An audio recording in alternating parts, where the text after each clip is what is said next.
Salut mes amis, c'est Pavel et le projet Money de Cash. Vous êtes sur la chaîne qui est consacrée aux investissements et au trading.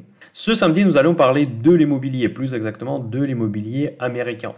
Comme je vous ai promis dans la dernière vidéo de Café du dimanche, si vous me mettez un certain nombre de likes, je vais vous faire des vidéos immobilières. On est arrivé pas loin, donc j'ai demandé 500 likes, c'était à peu près 450. N'oubliez pas de mettre le like pour cette vidéo si vous voulez que je fasse encore d'autres vidéos au sujet de l'immobilier, comment investir dans l'immobilier. Et aujourd'hui, le sujet sera l'immobilier américain et notamment nous allons parler des foncières cotées. L'immobilier américain est important non seulement pour y investir directement, mais c'est aussi important de le comprendre du point de vue macroéconomique. Pour ceux qui sont depuis longtemps comme moi sur les marchés financiers, vous vous souvenez la crise des subprimes, quels dégâts l'immobilier peut faire sur les marchés.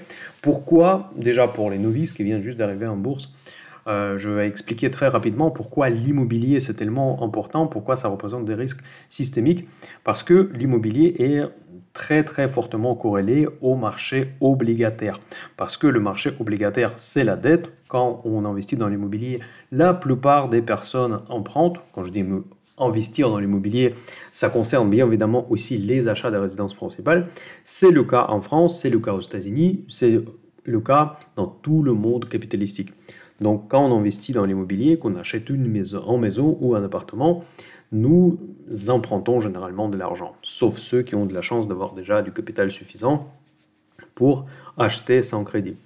Voilà, donc, quand on parle d'immobilier, on parle automatiquement de la dette. Quand on parle de la dette, on parle de marché obligataire. Comme je dis souvent dans mes vidéos Café du dimanche, on parle généralement de la macroéconomie, que le marché de la dette, c'est le marché principal dans l'économie capitalistique. Dans cette vidéo, nous allons parler de marché américain, plus exactement comment investir dans les foncières cotées, comment les choisir. Je vais vous présenter mon screener des foncières cotées. Évidemment, je vais donner mon avis par rapport au marché immobilier américain. Je me rends parfaitement compte que la plupart des abonnés Money de Cash sont en France, sont francophones. Vous habitez en France, en Belgique, en Suisse ou en Canada pour certains. Donc, je ne vais pas m'arrêter sur l'investissement physique et en direct aux États-Unis. Déjà, je ne suis pas expert, je ne veux pas parler des choses que moi je ne maîtrise pas. Et si vous me mettez suffisamment des likes pour ces vidéos, si je vois votre intérêt envers le sujet immobilier, bon, deux manières comment moi je le présente. Dans ce cas-là, je vais enregistrer cette deuxième vidéo où on va parler de l'immobilier principalement physique en France, parce que là, sur le coup, j'ai beaucoup d'expérience dans ce domaine, parce que c'est par l'investissement immobilier que moi, j'ai commencé mon parcours d'investisseur. Aujourd'hui, ça sera les États-Unis, ça sera très proche à la bourse, de patrimoine, des dividendes, comme d'habitude, tout va être comme d'habitude. Voilà, maintenant je vais commencer cette vidéo par justement vous expliquer la différence entre les modèles de financement immobilier anglo-saxon et le modèle européen, notamment français. Bon, voilà, là, je pense que la plupart d'entre vous, encore une fois, sont en France. Je sais que c'est, par exemple, pour ceux qui sont en Suisse, pour vous, ça va être plus proche au modèle anglo-saxon, mais je m'adapte quand même à la majorité de mes abonnés. Voilà, donc, c'est quoi la différence? Pourquoi c'est tellement différent? Pourquoi les trends dans le marché immobilier sont tellement différents entre la France et les États-Unis? Bah, tout se cache, encore une fois, dans la façon comment on investit, comment on finance les projets immobiliers dans le monde anglo-saxon. Voilà comment ça se passe. Donc, vous savez que en France, moi, je pense qu'il ne faut pas le répéter, vous connaissez plus ou moins le processus. Vous allez à la banque, vous montrez votre fiche de salaire, vous calculez votre capacité d'empreinte et votre banque vous propose un certain taux selon la durée, selon le montant, etc., selon votre rapport, selon grosso modo votre profil d'investisseur. Et c'est la banque française, ou la banque, bon, je pense que, je ne sais pas si en Belgique, d'ailleurs, dites-moi dans les commentaires si vous habitez en Belgique, si c'est le financement, l'immobilier, c'est plus comme en France ou plus comme aux États-Unis, en Angleterre, d'ailleurs, ça je ne le sais pas. Mais dans tous les cas, voilà, en France, c'est très simple, en fait, il vous annonce le taux, il vous annonce la somme que vous allez payer pendant 15, 20, 25 ans, et cette somme ne bougera pas. Ça, c'est super important à comprendre que cette somme est fixe, le taux est fixe, vous connaissez exactement combien de risques vous prenez. En revanche, la banque, elle prend du risque parce que la banque, elle vous avance des fonds sur la période de 20 ans, sur la période de 25 ans. Parfois, là ça se fait plus trop il y a eu des prêts à 30 ans, mais la banque, quand même, elle prend un risque de votre impayé, parce que même si vous êtes de bonne foi, même si votre carrière se passe super bien, ce ne va pas être nécessairement le cas d'ici 20 ans, n'est-ce pas? Bon, après, d'ici 20 ans, évidemment, la grosse partie de capital sera déjà amortie, mais dans tous les cas, les premières années, la banque prend significativement du risque en France, plus qu'aux États-Unis. Et pourquoi c'est plus? Et voilà, là, je vais vous expliquer un autre modèle de financement. Dans le monde anglo-saxon, ça se passe absolument pas comme ça. Donc, vous allez à la banque et votre banque, elle regarde principalement le marché immobilier, un petit peu comme en bourse, et elle regarde combien vous voulez emprunter, pour quel bien, dans quel secteur. Bon, c'est à peu près la même chose comme en France. Et finalement, vous propose un prêt, ce qu'on appelle en France parfois un prêt in fine. Donc, vous apportez une certaine somme, souvent c'est 20% d'apport que vous devez payer pour l'emprunt immobilier aux États-Unis ou en Angleterre, c'est plus ou moins pareil les systèmes. Et après, vous ne payez que les intérêts tout au long de la période de votre prêt. Ça, c'est vachement important parce que ça diminue vachement votre échéance, parce que évidemment, s'il s'agit que des intérêts, et sachant que pendant des années et des années, depuis je pense du 10-15 ans, on vivait dans un contexte des taux extrêmement bas, donc du coup, vous avez pu avoir des échéances ridicules pour des sommes empruntées très importantes. Évidemment, ça peut créer des bulles, ça peut ouvrir l'accès à des investissements très importants, à des acquisitions ou à des montants très importants, à des personnes qui sont limite solvables. Justement, ça, c'est la raison principale de la crise de subprimes. Je ne veux pas trop plonger dans ce sujet. Dites-moi dans les commentaires si vous voulez que je fasse une vidéo sur la crise des subprimes. Pour ceux qui sont jeunes, peut-être que vous ne connaissez pas encore les détails. Cette crise, il y a suffisamment de commentaires. Je pense que la plupart d'entre vous connaissent déjà plus ou moins ses origines. Grosso modo, effectivement, les origines, c'était qu'on a donné trop de prêts à des personnes qui n'étaient pas solvables. En fait, c'était possible dans le monde anglo-saxon. Il y avait d'autres encore phénomènes. Je ne veux pas parler de la crise encore une fois, parce que là, il y avait d'autres phénomènes qui ont amplifié on va dire quelque part le défaut, parce que la banque, en fait, finalement, elle prend beaucoup moins de risques dans le monde anglo-saxon, parce que vous vous engagez de payer, et souvent c'est le taux variable. Donc, ça veut dire que si le contexte macroéconomique change, votre échéance peut augmenter en plus en suivant plus ou moins la tendance des taux d'intérêt.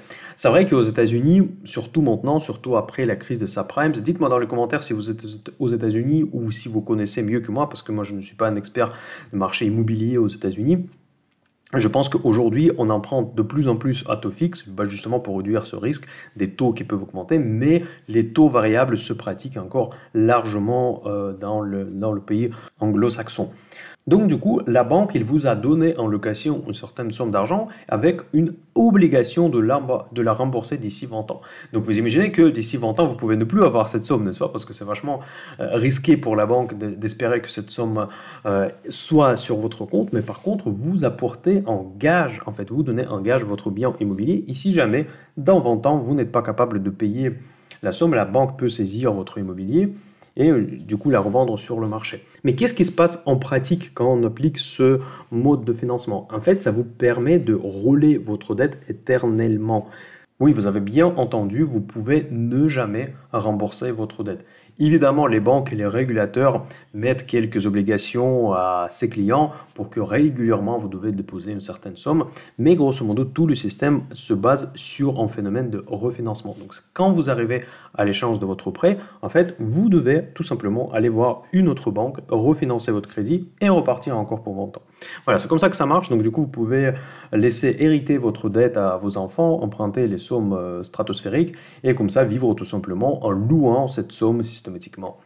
Mais ça cache un risque et je trouve, moi qui a plus... Bon, je ne veux pas dire que je suis gauche parce que je ne veux pas prendre une position politique, mais dans tous les cas, je suis quand même un grand partisan d'un monde économique équilibré. Et de ce point de vue-là, je trouve que c'est quand même un peu trop malin comme font les anglo-saxons, parce que tout le monde ne sont pas des abonnés monnaie de cash, tout le monde ne sont pas intéressés par le trading, la bourse, etc.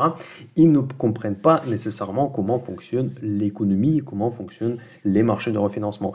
Et pourtant, ils proposent ce type de produit, ce type de montage qui, moi, je trouve déjà relativement complexe, à des personnes qui ne le maîtrisent pas forcément. Évidemment, dans le petit texte en bas, elles vont vous tout écrire à tout expliquer, mais personne ne le lit.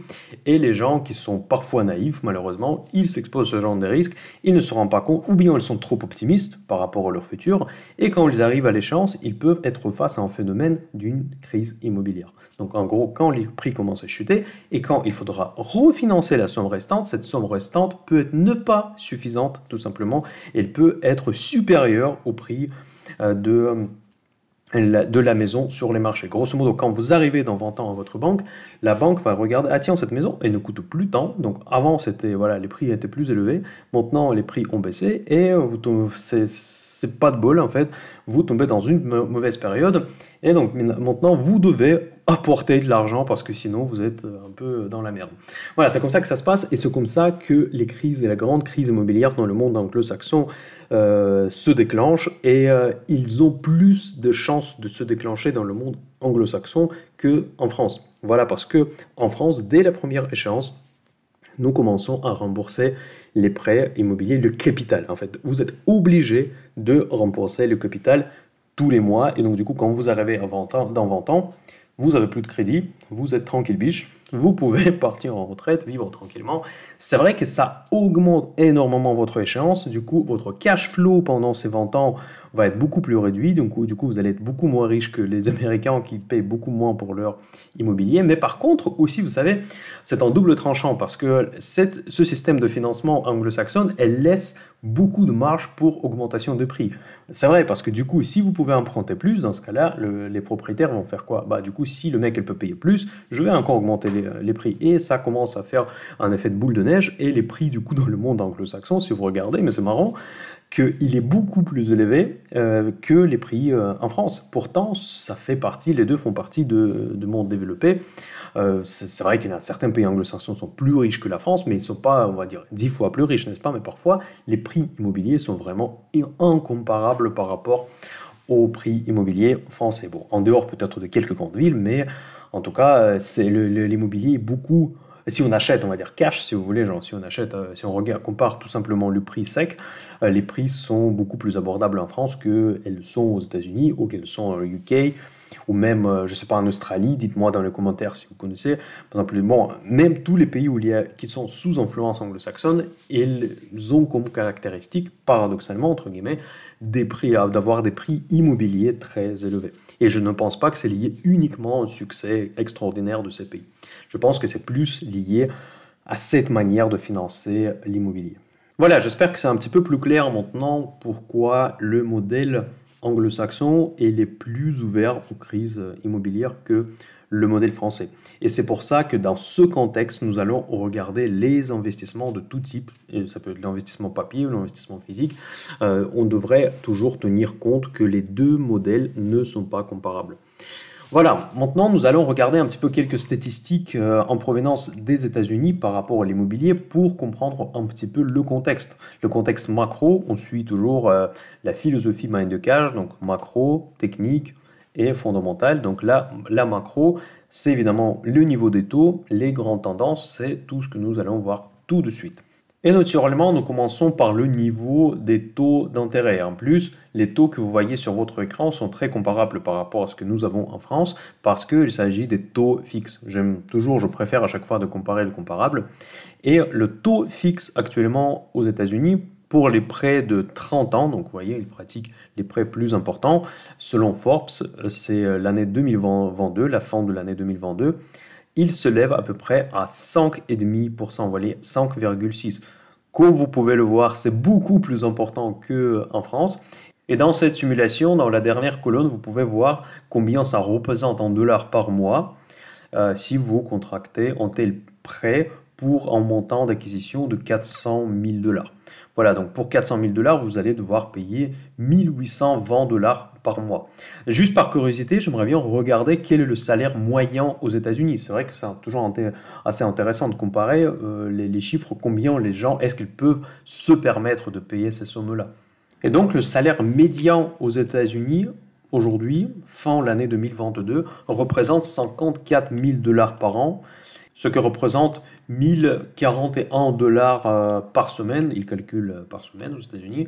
Donc, grosso modo, 4000 dollars par mois. Donc, si nous revenons sur notre précédent écran, on voit que presque 2000 dollars, ça fait moitié du salaire moyen. Donc, c'est vrai que comparer les moyennes, c'est pas toujours le plus efficace, mais ça donne, j'espère, une certaine l'ordre d'idée, en fait, quel est le pouvoir d'achat aux États-Unis et quelles sont les personnes en médiane qui vont prétendre pour contracter ces prêts immobiliers. Donc vous voyez que ça représente quand même une part extrêmement importante.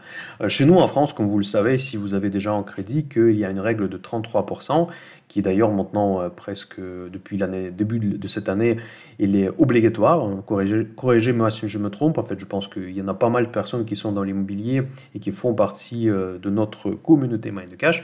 Je crois que la haute direction financière, elle a décidé que maintenant c'est obligatoire, que maintenant les échéances ne doivent pas dépasser 33%. Mais attention, en France, déjà c'est 33% et pas 50%, et c'est y compris le capital, mes amis. Donc c'est quand même pas pareil. Donc ça veut dire que quand vous payez genre 33%, y compris le capital, que l'échéance du prêt ne dépasse pas 33% de vos revenus, c'est quand même beaucoup plus conservatif que ce que vous voyez sur votre écran aux États-Unis. Donc je ne dis pas que toutes les personnes qui gagnent 4000 dollars vont contracter ces prix.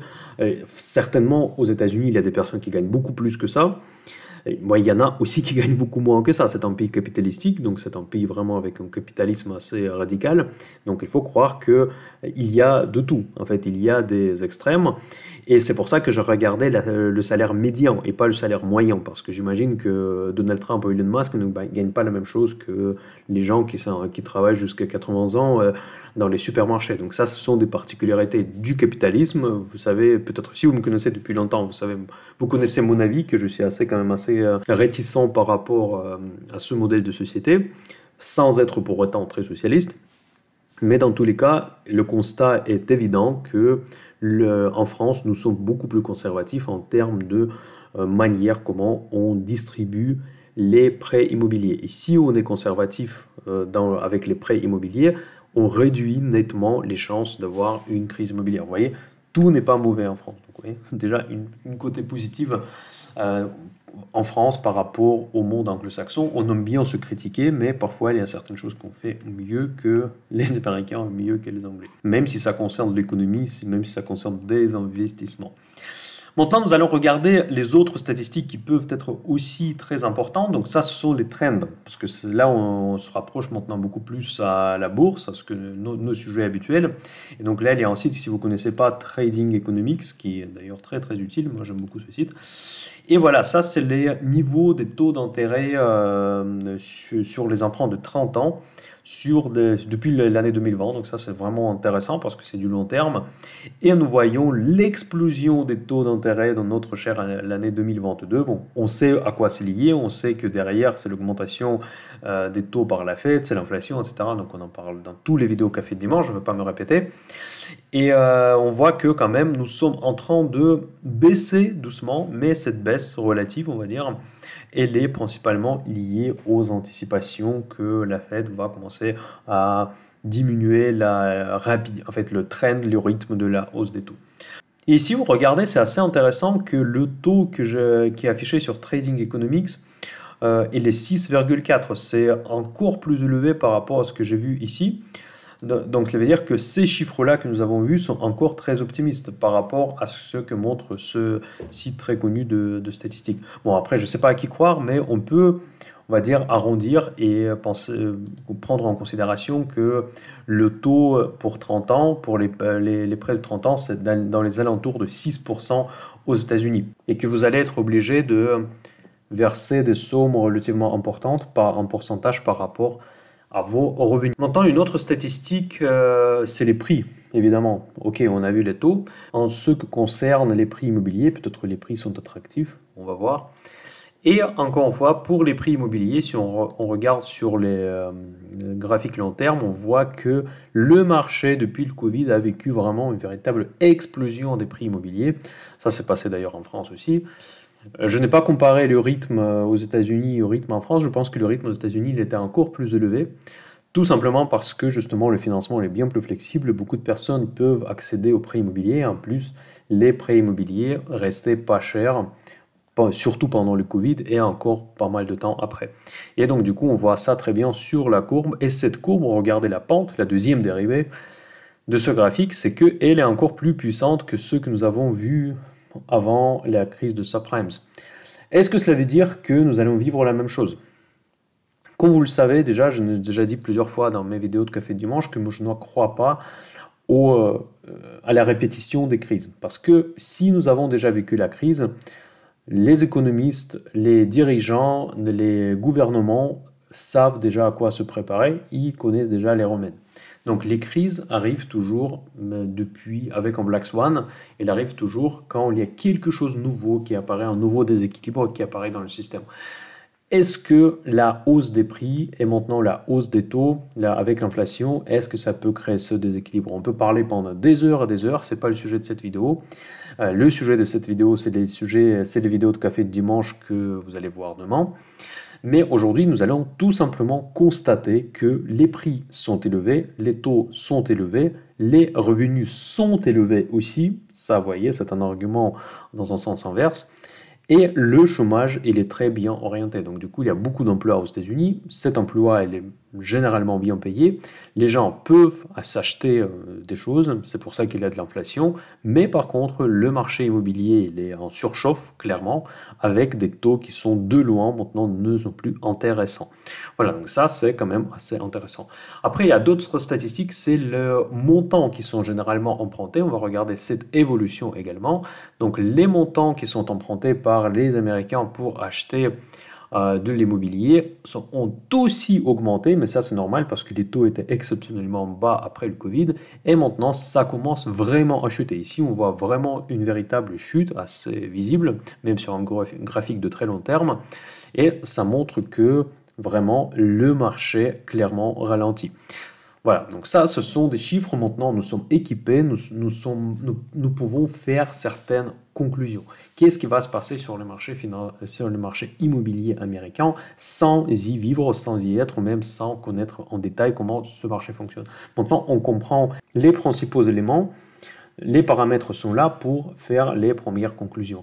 Donc, les conclusions que moi je fais, c'est que c'est vrai, je ne m'attends pas à la baisse des taux l'année prochaine, peut-être la diminution du rythme de la hausse des taux, peut-être même l'arrêt de la hausse des taux, pourquoi pas, tout peut arriver, mais aussi l'inverse est possible, donc du coup on peut même voir encore des hausses agressives des taux, parce que l'inflation n'est pas pour le moment arrêtée, et nous ne voyons pas pour le moment de sortie de cette nouvelle en tout cas pour l'instant c'est une micro-crise inflationniste. Donc pour moi le marché immobilier devra ralentir aux États-Unis. Est-ce que cela veut dire qu'il y aura une crise immobilière? Pas nécessairement, mais dans tous les cas il y aura un ralentissement dans un secteur bien précis, un secteur extrêmement important de point de vue macro. Mais encore une fois, n'oubliez pas que la Fed, les gens qui dirigent la Réserve fédérale, ne sont pas des dupes. Ils ont vécu la crise de subprimes, ils sont plus âgés que la plupart de nous, et donc ils comprennent parfaitement comment il faut gérer, comment il faut maîtriser ces tendances. Et forcément, ils ne vont pas monter les taux s'ils voient que les Américains ne s'en sortent plus avec leurs échéances de crédit. Donc là, ils regardent aussi leurs statistiques, ils ont l'accès à tous ces chiffres, tous ces graphiques que je viens de vous montrer pour prendre la bonne décision. Et ils ne vont pas monter les taux au-delà d'un certain seuil qui permettra de mettre en péril les solvabilités des citoyens américains. Et si ils vont le faire, dans ce cas-là, ils vont proposer les mesures supplémentaires pour soutenir la solvabilité des ménages, parce que nous vivons déjà en grande partie dans l'économie administrée. Donc je ne pense pas que nous allons vivre nécessairement une crise dévastatrice comme nous avons vécu pendant la crise des subprimes, mais en tout cas, nous allons devoir vivre tout simplement le ralentissement, peut-être un ralentissement très important sur ce marché concret. Voilà, maintenant, nous revenons à nos moutons, nous allons parler de la bourse, comment investir dans l'immobilier, plus exactement comment investir dans l'immobilier américain, évidemment tout en passant à travers toutes les complexités internationales. Donc évidemment, je vous ai déjà présenté et j'ai parlé à plusieurs reprises dans mes vidéos passées des REITs ou des foncières cotées. Donc c'est quoi les foncières cotées? Je répète très rapidement, ce sont des fonds immobiliers, ce sont des entreprises qui ont un statut très particulier. C'est un statut qui permet d'éviter ces chapeaux à l'impôt sur la société, mais de manière absolument légale, tout simplement en s'engageant de verser plus de 90% de leurs bénéfices sous une forme des dividendes. Voilà, donc ça c'est le principe de fonctionnement des REIT, c'est un statut d'entreprise particulier. En gros, c'est un fonds, c'est une machine à cash qui achète de l'immobilier sur son bilan, où il y a une équipe de gestion, une équipe juridique, une équipe financière, et qui s'occupe de la gestion de ce parc immobilier. Généralement, ce sont des très grosses entreprises, ils gèrent des parcs immobiliers très importants. Souvent, ce sont des REIT spécialisés, on va le voir, parce que j'ai une liste des REIT que je voulais vous présenter aujourd'hui. Et donc, avec un investissement dans ces fonds, nous pouvons très facilement, en un seul clic, avoir l'accès au marché, n'importe quel immobilier au monde. On peut investir à Singapour, aux États-Unis, en Grande-Bretagne, au Japon, en diversifiant notre portefeuille avec des devises étrangères si on le veut. Mais en tout cas, il y en a de plus en plus de REITs. Il y avait toujours beaucoup, c'est aux États-Unis et en Angleterre, justement parce que visiblement, ils aiment bien l'immobilier encore plus que nous aimons la pierre en France. Et donc, les immobiliers, ce qui est très important, les foncières cotées font partie de la plupart des gros fonds de pension américains. Et récemment, dans mon Telegram, je vous rappelle que je suis présent sur Telegram, je fais régulièrement les posts, quasiment tous les jours, avec des informations que moi je trouve intéressantes pour investir en bourse, mais je partage mes avis, mes idées, donc rejoignez-moi sur Telegram. Évidemment, dans la description de cette vidéo, vous allez trouver tous les liens sur tous mes réseaux sociaux. Je suis également présent sur Instagram avec mon blog personnel sur ma vie, ceux qui s'intéressent à ça. Et j'ai également aussi mon site web où il y a également mon blog plus professionnel. Je publie les analyses détaillées des entreprises, des secteurs, etc. Voilà. Et donc, je propose également dans l'offre Mind de Cash Premium, je propose un certain nombre de screeners et il y a un screener des foncières cotées. Donc, dans mon Telegram, j'ai posté il n'y a pas longtemps une information que maintenant les investisseurs américains se mettent en queue pour retirer leurs fonds des plus gros fonds chez BlackRock qui justement investit dans le foncier, dans l'immobilier, les fameuses REITs. Donc du coup, les Américains, ils veulent retirer leurs fonds des REITs parce qu'ils sentent la crise immobilière qui s'approche visiblement, ou bien ils ont d'autres raisons, peut-être ils veulent juste tout simplement acheter autre chose. Dans tous les cas, il y en a certains fonds, notamment BlackRock, qui ont limité le nombre de retraits pour ses clients. Donc ça, c'est vraiment inquiétant, ça nous fait penser à la crise de subprimes, mais je vous ai déjà dit tout à l'heure que je ne pense pas qu'il faut exagérer nécessairement ce phénomène. Il y en a toujours, quand le marché commence à baisser, donner les signes de faiblesse, il y en a toujours des personnes qui veulent sortir, et BlackRock, c'est le plus gros asset manager au monde, et forcément, il propose en tout un tas de fonds, des REITs, des foncières cotées. Voilà, donc le fait reste d'actualité, malgré ce phénomène, malgré ce post sur Telegram que je fais la semaine dernière, que les REIT font partie de quasiment tous les gros fonds aux États-Unis. Fonds de pension principalement, fonds de pension évidemment, c'est ceux qui gèrent les retraites des Américains, donc c'est pas n'importe quoi. Donc c'est un des axes d'investissement les plus importants pour les plus gros fonds. Il y a longtemps, j'ai fait une vidéo sur la Banque nationale suisse qui gère aussi quelque part l'argent des Suisses. J'aimerais bien d'ailleurs faire la même vidéo sur le fonds norvégien, dites-moi dans les commentaires, ça peut être assez intéressant. Ce sont des pays riches en fait, notamment Norvège qui a beaucoup de pétrole. Ils ont décidé des gains pétroliers de gérer sous une forme de fonds national et eux-mêmes aussi détiennent en grande partie des foncières cotées. Voilà, donc tout ça pour dire que les foncières cotées, quoi qu'il en arrive, crise ou pas crise, il reste un investissement, une énorme couche des investissements dans les énormes fonds. Et eux ne sont pas prêts de sortir. Peut-être il y a un certain nombre de particuliers qui vont le faire, sous émotion, sous peut-être d'autres phénomènes économiques qui vont les affecter. Mais dans tous les cas, ce secteur, l'immobilier, il reste, il est toujours en vogue, il est toujours source des dividendes irréprochables. Pour ceux qui cherchent les dividendes, pour ceux qui veulent devenir rentiers avec la bourse, vous êtes obligé de suivre les foncières cotées. Si vous n'êtes pas dessus, ça veut dire qu'il y a quelque chose qui manque dans votre gestion de portefeuille, parce que c'est beau d'investir dans les entreprises qui paient les beaux dividendes, mais les foncières cotées, ce sont des entreprises qui sont obligées de vous verser les dividendes. Ils ne peuvent pas, les actionnaires d'une entreprise ne peuvent pas vous dire un jour, ah, monsieur, désolé, c'est une crise, c'est une période difficile, cette année il n'y aura pas de dividendes. Non, ça ne va pas se passer comme ça. Bon, ça arrive quand les foncières sont en crise, mais dans tous les cas, ils peuvent perdre le statut d'une foncière cotée, et ce n'est pas ce qu'ils veulent, parce qu'ils seront obligés de payer les impôts sur la société. Ils vont préserver ce statut, ils vont continuer dès que possible de verser les dividendes, et ça devient un instrument excellent pour ceux qui veulent devenir rentiers. Mais ceux qui veulent devenir rentiers, vous devez apprendre à être tranquille biche en quelque sorte, tout simplement parce que vous devez investir à très long terme et penser au montant de dividendes que vous allez toucher tous les ans, tous les mois même pour certaines foncières cotées, on va le voir tout à l'heure. Et c'est ça votre philosophie. Votre philosophie, c'est le cash flow à la fin du mois. Donc ça, c'est ça qui est le plus important. Ça, c'est différent par rapport aux investisseurs classiques. Mais vous devez aussi évidemment penser à la pérennité de ces dividendes. Chaque fois, je fais cette parenthèse que il ne faut jamais investir uniquement pour les dividendes. Vous devez investir pour des dividendes pérennes. Donc il vaut mieux de renoncer de 2-3% de dividendes pour avoir une ligne sur un actif qui est plus fiable plutôt que prendre et essayer d'attraper le fromage qui peut se trouver dans une attrape-souris. Voilà, donc ça, c'est très important à comprendre que les fonds immobiliers font partie des investissements des gros fonds et sont une excellente source des dividendes pour les futurs rentiers. Maintenant, les inconvénients. Les inconvénients des fonds immobiliers, c'est que vu qu'ils n'ont pas nécessairement une entité commerciale, donc du coup, ce n'est pas nécessairement les équipes les plus ambitieuses qui travaillent là-bas, souvent il y a des magouilles et c'est des magouilles comptables. Malheureusement, c'est un risque qui est présent dans les REITs. Il y a eu des scandales, et en France et aux États-Unis et dans le UK, donc partout, parce que justement, quand les choses ne vont pas super bien, on commence à bricoler les chiffres. Après, quand c'est devient connu à la public, aux régulateurs, il commence à avoir des conséquences. Il y a eu des fonds qui ont presque fait faillite à cause de ça et qui ont publié les chiffres qui sont faux. Mais il y a une bonne nouvelle, que ce type de risque fait partie des risques, ce qu'on appelle non systémiques, cela veut dire qu'il y a des risques qui sont diversifiables.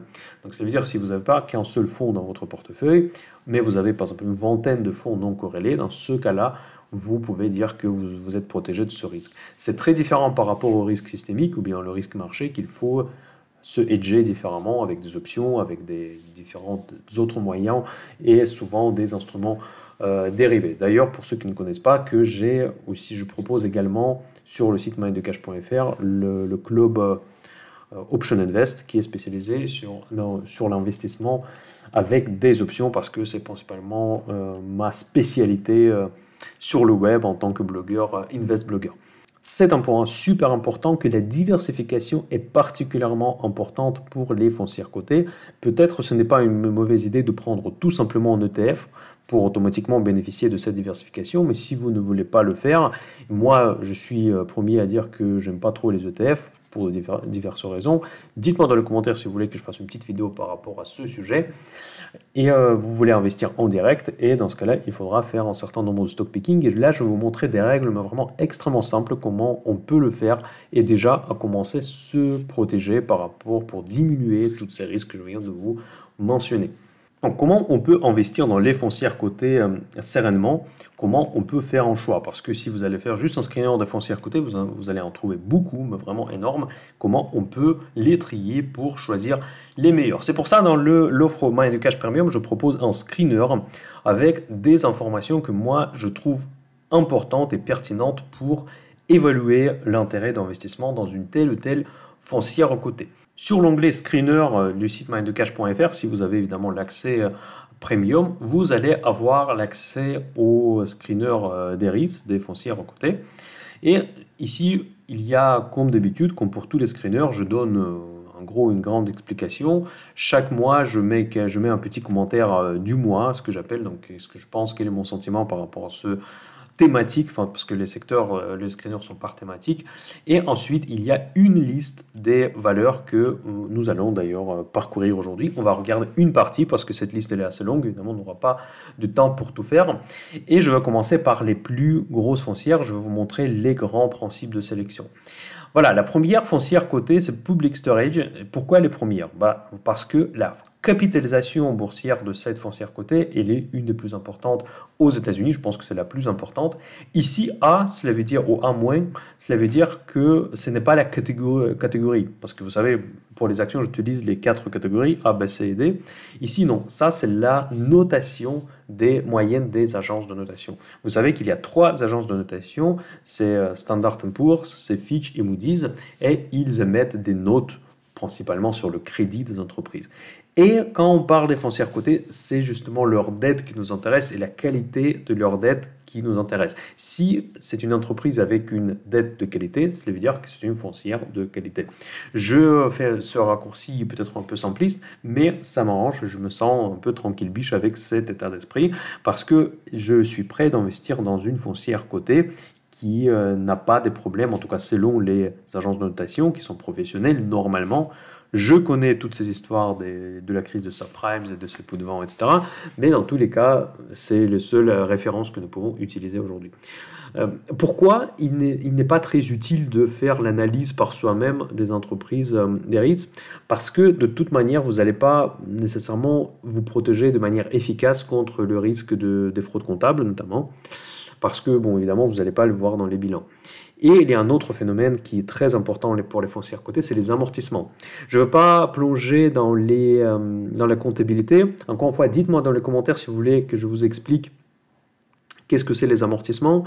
Peut-être pas tout le monde va être très familier avec la comptabilité, vu que moi j'investis dans l'immobilier physique, je sais parfaitement ce que c'est, je sais comment ça peut affecter le résultat d'une entreprise, et vu que l'activité de ces entreprises, c'est l'investissement dans l'immobilier qui font l'objet des amortissements, donc forcément tous les chiffres standards, les PER, les EV/EBITDA, ce que je vous montre pour les entreprises classiques, ne sont plus applicables pour les foncières cotées malheureusement, et il faut utiliser d'autres ratios particuliers auxquels très probablement vous n'avez tout simplement pas accès parce que les sites généralistes de bourse ne donnent pas normalement ces ratios.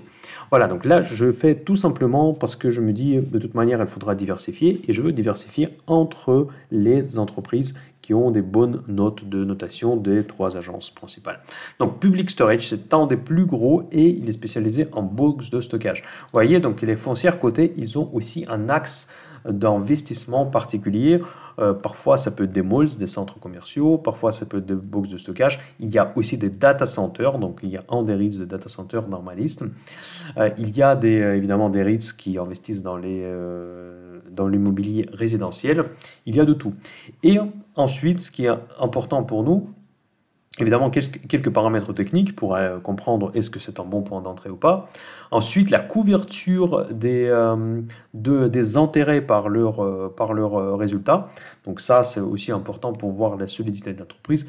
Évidemment, le dividende, parce que le dividende, c'est le principal qu'on investit dans les foncières cotées.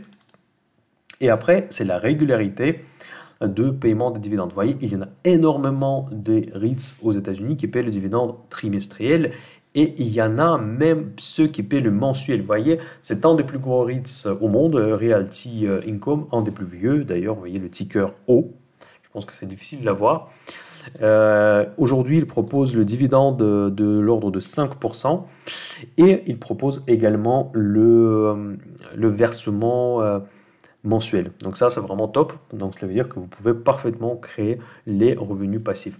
Et ensuite, pour analyser l'entreprise, si on ne peut pas analyser vraiment les fondamentaux parce qu'ils sont quasiment tous faussés par les amortissements, ce qui peut nous aider, c'est l'analyse technique, parce que l'analyse technique va nous dire c'est quoi le sentiment des marchés par rapport à une telle ou telle valeur. Et on va regarder ces 3 premières lignes, les américaines. Après, on va regarder rapidement également quelques françaises. Voilà, Public Storage, PSA, à ne pas confondre avec Peugeot Citroën. Donc, Public Storage, c'est un énorme REIT et nous allons regarder l'image technique pour cette valeur.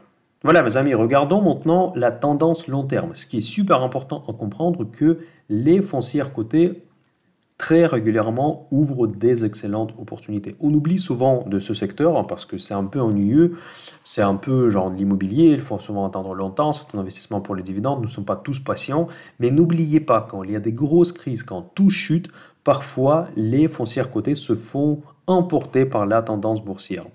Et quand elles se font emporter par la tendance boursière, cela veut dire que vous pouvez investir dans l'immobilier avec un énorme décote. Ça, c'est vraiment important. C'est très difficile de faire sur le marché physique, mais c'est très facile de le faire avec les foncières cotées. Regardez qu'est-ce qui s'est passé pendant la crise de subprimes.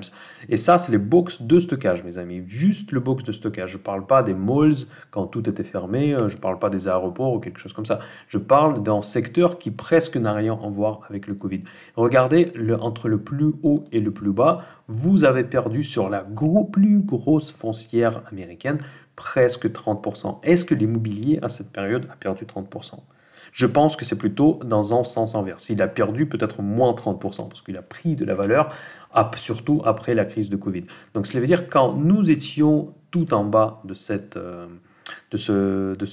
chute, il fallait clairement commencer par acheter des REITs parce que ici, si le dividende était à 3%, donc imaginez que là, il va être bien plus important et surtout bien supérieur à tous les placements que vous pouvez imaginer. Et n'oubliez pas qu'il s'agit de l'immobilier américain. Donc ça, c'est quand même important de toujours penser, avoir cette réflexe quand vous commencez à sentir que la crise commence à toucher son bottom. Donc, n'oubliez pas qu'il n'y a pas que Total ou Air Liquide à acheter, ce qui sont des très excellents, très belles valeurs, mais il y a aussi des foncières cotées parce que l'immobilier peut être au plancher. C'est un secteur souvent délaissé, souvent oublié. Il faudra peut-être revenir sur ces valeurs et saisir les opportunités dans l'immobilier avec des cotes énormes. C'est juste une petite parenthèse. Je vais m'arrêter un petit peu plus longtemps sur la première valeur pour vous expliquer comment investir dans les grandes lignes dans ce secteur et comment lire les graphiques des foncières cotées. Parce que comprenez toujours que derrière, c'est de l'immobilier. C'est de l'immobilier coté. C'est comme si vous avez investi, je sais pas, dans un appartement à Bordeaux et qui est coté en bourse. Quand tout le monde a peur, tout le monde va céder vos actions. Ceux qui vont acheter peut-être en meilleur, quand tout était euphorique, ils ont acheté super cher. Maintenant, ils vendent tout parce que parfois, ils ont des appels de marge, parfois, je sais pas quoi. Ils veulent du cash parce que quand il y a la crise, tout le monde veut du cash. Et quand ils vendent les actions, donc du coup, la valorisation boursière de votre immobilier qui n'a peut-être pas du tout bougé peut être extrêmement attractive. Et voilà, et donc du coup, depuis la crise de Covid, l'évolution elle était assez molle, donc vous voyez, on restait sur les niveaux assez bas, là on est descendu vraiment très bas, et on voit là ce qu'on appelle la correction flat. En gros, on voit que le prix des actions de cette entreprise évolue dans un canal bien défini. Ce canal peut être assez facilement identifié. On a eu une fausse cassure à ce niveau-là et on a eu une fausse cassure en bas. Et donc maintenant, nous sommes en train de retester la résistance. Attention, je me suis trompé sur les dates parce que ça coïncidait avec avril-mars 2022 où ça a chuté tellement fort. Et maintenant, si on revient sur la crise de Covid, mais nous voyons plus ou moins le même ordre de proportion de la baisse des prix, sauf que dans l'échelle différente. Donc là, on avait perdu à l'époque du Covid, on a perdu... Voilà, on a perdu 30%, un petit peu plus, mais en gros, c'est le même ordre d'idée. Donc, vous voyez que le marché, il est extrêmement sensible à la conjoncture. En fait, quand il y a une grosse crise, on a tout de suite chuté. Et ici, en 2020, pourquoi elle a chuté? Parce que, vous imaginez, ça, c'est la crise ukrainienne, c'est la guerre en Ukraine. Et quel rapport entre la guerre en Ukraine et les box de stockage aux États-Unis? On peut toujours trouver des corrélations, mais moi, je ne vois pas une corrélation directe. Mais pourtant, les foncières cotées ont réagi comme des folles. Après, c'est l'inflation, après, c'est la hausse des taux. Effectivement, ça n'a pas permis à ce marché de rebondir. Donc, on reste sur un niveau qui, moi, je trouve relativement important par rapport aux enjeux actuels. Parce que pour moi, je ne dis pas qu'il faut investir nécessairement maintenant dans les foncières cotées. On parle de l'immobilier parce qu'aujourd'hui, ce sujet revient sur la table.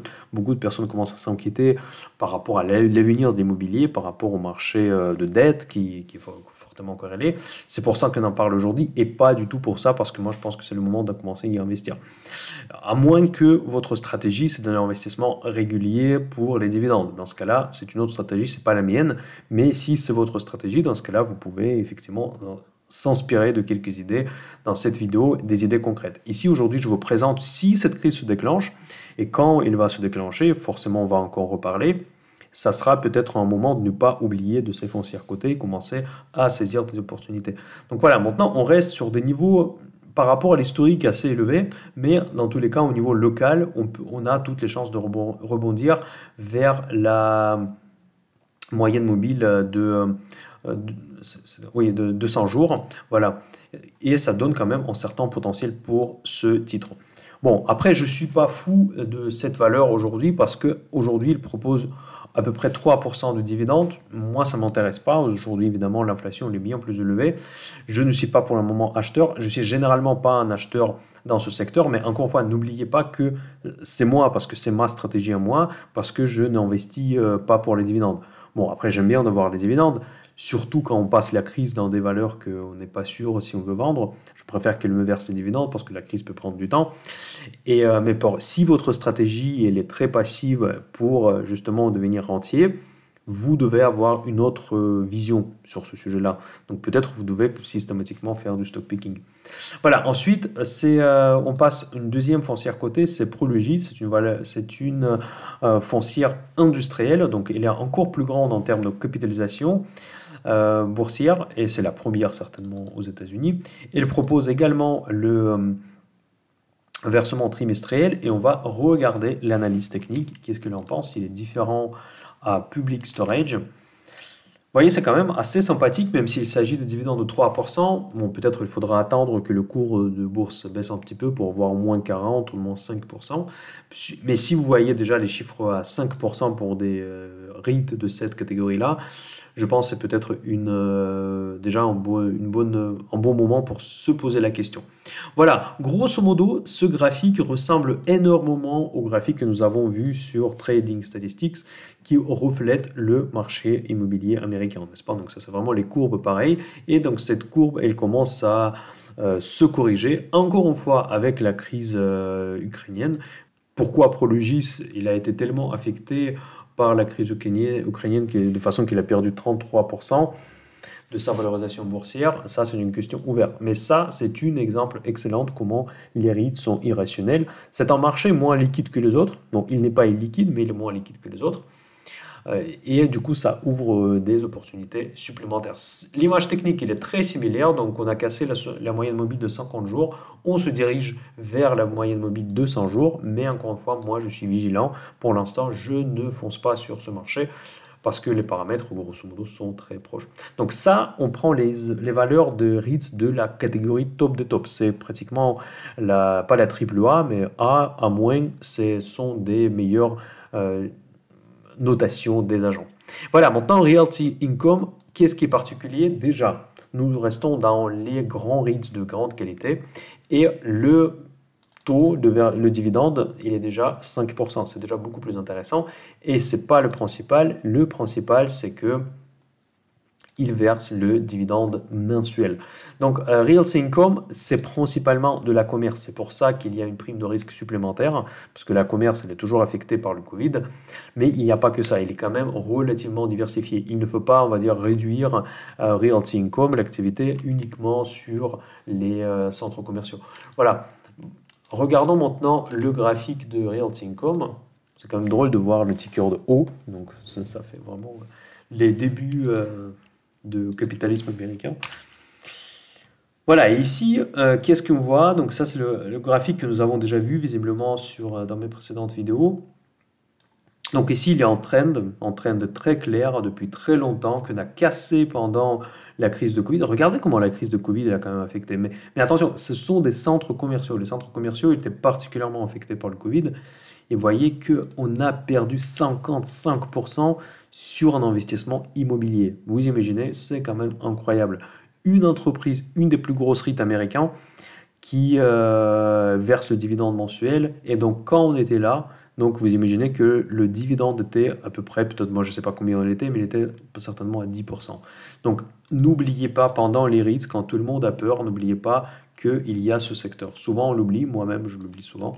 On commence à être concentré sur les GAFAM, sur les trucs comme ça à la mode, mais on oublie souvent nos vieux bons REITs. Ici, c'est un peu pareil. Donc, du coup, on est sur cette ligne de trend. On a essayé de la casser. Ça, c'était pas certainement aussi pendant la crise ukrainienne. Oui, effectivement. Donc, ça, on commence à chuter. Bon, là, c'était en août 2022. Ça, c'est plus, je pense que c'était plus lié au taux cette fois-là. Et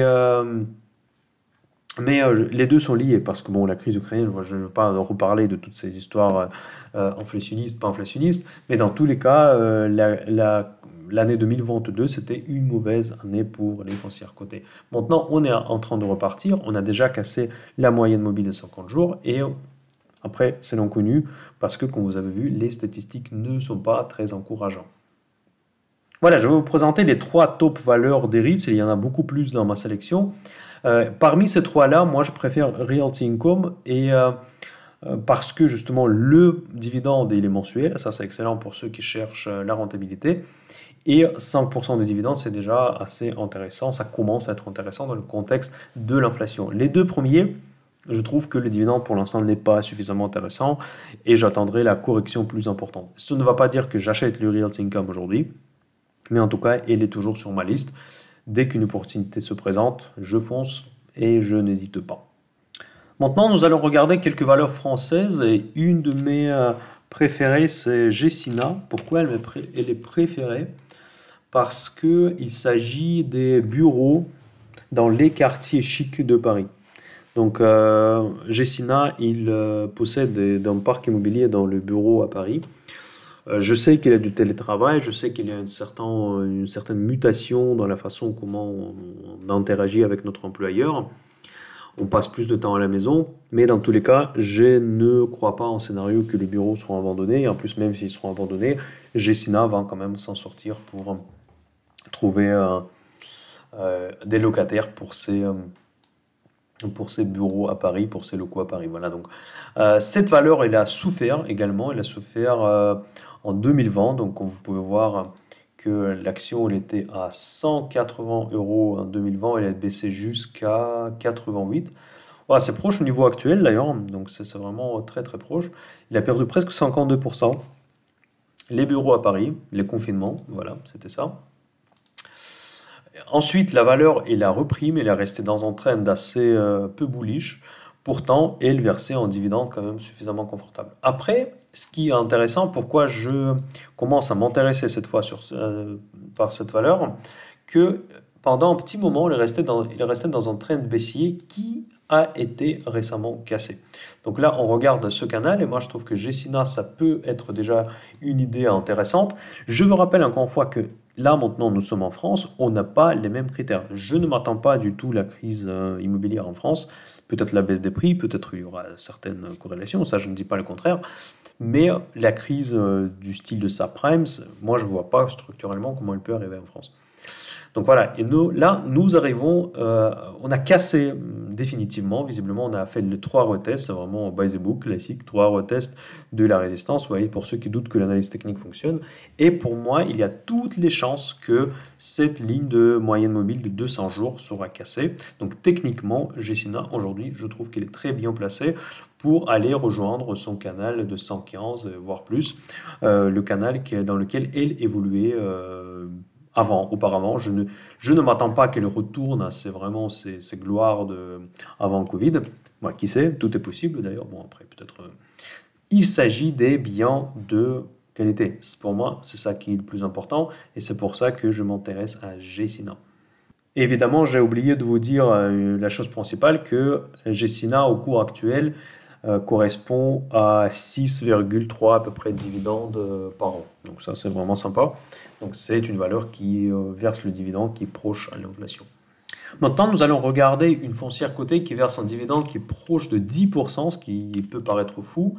Mais non, pourquoi? C'est tout simplement parce que cette valeur, elle possède des centres commerciaux. Et les centres commerciaux, c'est risqué. C'est toujours un petit peu dans la thématique du Covid. Et voilà, il y a une grosse décote sur les centres commerciaux depuis justement la crise de l'année 2020. Vous pouvez voir que Klépierre, c'est une société que je suis en train de regarder maintenant, il a perdu 63%, c'est vraiment de la folie. Et aujourd'hui, il est reparti, après on voit toujours le même scénario, plus ou moins technique, et techniquement il est reparti, il a cassé ses moyennes mobiles, maintenant on évolue dans son canal habituel, exactement au milieu, au niveau des RSI, on est un petit peu proche de la zone de surachat, peut-être on peut être un petit peu patient, mais cette entreprise actuellement, elle a bien rebondi à partir de ses plus bas, et on peut évidemment envisager l'achat vers cette zone-là de 18, aujourd'hui on est bien plus haut, mais dans tous les cas, on doit surveiller ce canal si on veut se positionner sur cette valeur. Mais attention, il s'agit des centres commerciaux, c'est déjà un dossier un petit peu plus risqué, et c'est pour ça vous êtes mieux rémunéré en termes de dividendes.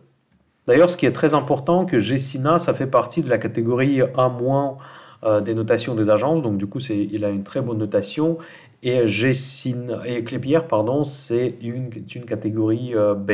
Maintenant, nous allons descendre de catégorie, donc du coup, la qualité de dette diminue, et je vais vous montrer une valeur qui aujourd'hui, elle verse un dividende de 12%, presque c'est encore plus fou, c'est Mercalis. Donc, par contre, c'est une valeur risquée, c'est une valeur volatile, donc du coup, la qualité, parce que justement, le marché s'interroge sur la qualité de la dette. Vous voyez, ici, il y a eu un énorme gap, cette valeur, elle a vraiment chuté. Bon, après, je n'ai pas trop suivi cette valeur, pour être honnête, mais on voit que, bon, ça c'est 2012, pardon, donc là, peut-être, là, je suis parti un peu trop loin. On va voir que quand même le trend baissier, si on regarde quand même le passé assez proche, donc on voit que le trend baissier durait jusqu'à fin 2020. Donc cette valeur n'a pas trop rebondi après la crise Covid, et elle a rebondi uniquement à partir de l'année 2021 pour atteindre les 10 euros. Et maintenant, elle évolue dans ce canal. Actuellement, elle s'approche au plus haut de son canal. Encore une fois, l'image technique elle est assez similaire à ce que nous venons de voir. Par contre, on voit déjà que le profil il est différent parce que la valeur elle était très très baissière pendant de longues années.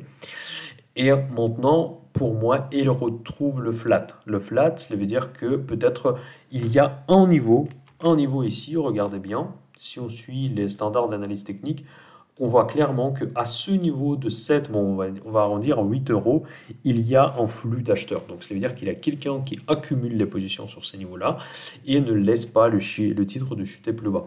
Ça veut dire quoi? Ça veut dire qu'à un moment donné, il y aura une distribution. Donc, cette distribution va nous amener vers les plus hauts. Donc, voilà, si on est optimiste sur cette valeur-là, elle a du potentiel, elle verse un dividende énorme, mais évidemment, nous passons déjà dans une catégorie des risques différentes, donc cette valeur elle est bien plus risquée. Et voilà, pour finir cette vidéo, je veux vous rappeler que les foncières cotées existent sur tout un tas de types d'investissements, sur tout un tas d'immobilier. Vous pouvez investir dans les foncières cotées des centres médicaux, ce qui, moi, je trouve assez défensif comme secteur. Il y a des foncières cotées des data centers, moi, je trouve également défensif. J'ai des exemples de ces entreprises dans mon screener premium. Si vous voulez rejoindre l'offre premium Mind Cash, vous allez trouver toutes ces informations. Il y a même des REIT qui investissent sur des obligations A2E sur les prêts immobiliers. Donc, vous voyez, c'est un peu un autre niveau. Ça fait peur après la crise de subprimes, mais si on tient compte de ce que je viens de vous dire, que probablement, vu que les régulateurs, vu que les dirigeants de notre monde financier savent déjà comment gérer ce type de crise, je ne pense pas qu'il y aura une crise au niveau des emprunts immobiliers. Donc peut-être aujourd'hui, contrairement en 2007-2008, on peut au contraire investir sur les fonds qui sont A2E, sur la dette des ménages américains, sur la dette immobilière. Voilà, à réfléchir. Évidemment, c'est à vous d'analyser, c'est à vous de prendre cette décision. Je vous donne des pistes. Après, c'est vous allez trancher finalement. Et mes screeners premium, j'espère vous aide dans cette prise de décision parce que actuellement, mon screener représente presque une vingtaine de valeurs, donc vous avez le choix. Donc ça présente déjà un très beau portefeuille des foncières cotées si vous voulez en constituer, avec des valeurs qui sont triées justement par la qualité de leur notation, par la qualité de leur dette. Et j'essaie de présenter tous les profils, un petit peu des valeurs qui investissent dans des différents segments du marché immobilier. Voilà, je vous dis à très bientôt, plus exactement jusqu'à demain, pour notre traditionnel café de dimanche. Nous allons parler parler maintenant de l'année 2023. Ça sera une deuxième vidéo où nous allons parler des différents scénarios techniques sur les indices boursiers. Voilà, à très bientôt. N'oubliez pas un like, partagez cette vidéo à vos amis qui s'intéressent à l'immobilier maintenant, à la bourse, à la finance, à tout ça. En restant ensemble sur Telegram, mindcash.fr, partout où je suis présent. Salut, ciao, ciao, bye bye.